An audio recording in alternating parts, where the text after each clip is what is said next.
नमस्कार शुभ संध्या। आजिर मंच कथार आउ गोटे निराट सत कथा। चलित यही विधानसभा केवल विधायकों दरमा एवं पेंशन वृद्धि पाई उद्दिष्ट थिला कहले भूल हेबा नहीं।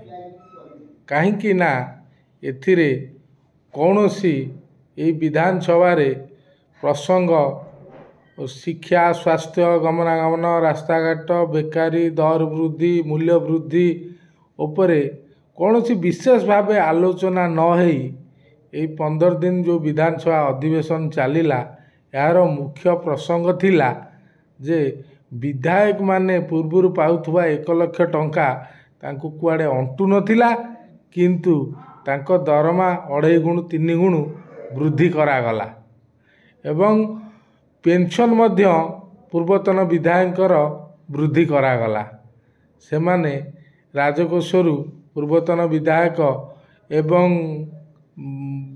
एबेर विधायक माने यही लाभ उठाइबे या आम राजकोषरु जीव किंतु जो माने आम यही ओडिशा रे 3000 5000 10,000 रे काम करचंदी सेमानक कथा ये चलित विधानसभा किसी कौनसी बुझागला नहीं।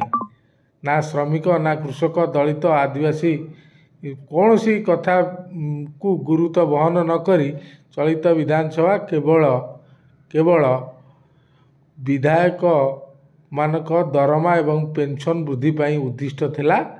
यह ही कहले ठीक हेब। यह मोर व्यक्तिगत मत।